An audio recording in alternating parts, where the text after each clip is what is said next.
One of the things that really inspires me in terms of the sacramental life is the way that it can sustain us in the midst of incredible difficulties. And if I can take the worst difficulties that I ever experienced in my life and multiply them by about 1,000, I think I end up in Dachau, one of the concentration camps in Nazi Germany.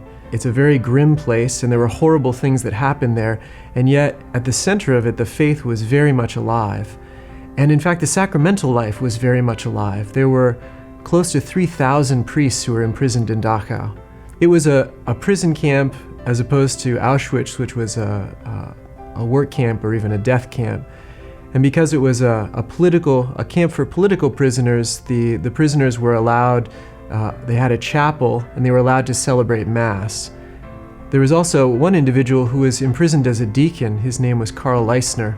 His ordination had been delayed because he had tuberculosis, and then he ended up making a comment and was put in prison. But still, with tremendous charity, he made great sacrifices, sacrificed his own food, sacrificed his time, ended up in the infirmary, and prepared a number of the prisoners for their last rites, and then would smuggle a priest in time to give them absolution. And he had Holy Communion with him at all times in a little tin that served as a tabernacle. He kept it under his pillow in the infirmary and guarded it with his life, and then refilled the tin from time to time, again using covert methods in order to connect with a priest and to receive communion. There were also priests during the recreation period. They were allowed to mingle between the 2 rows of 16 barracks.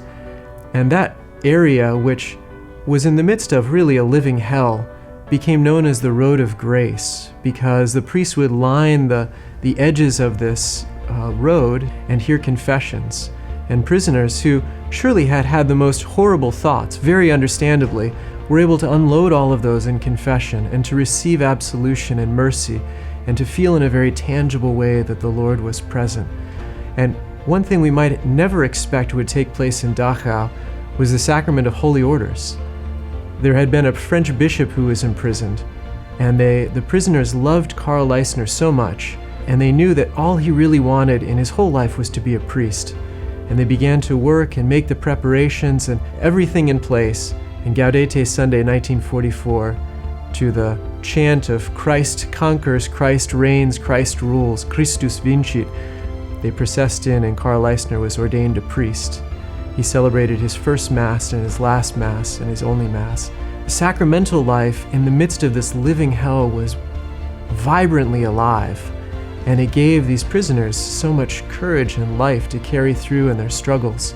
But when I see how the sacraments provided so much strength in the worst circumstances, it inspires me and encourages me when the sacraments are relatively accessible in my own life, and the sacraments can be a real strength for me.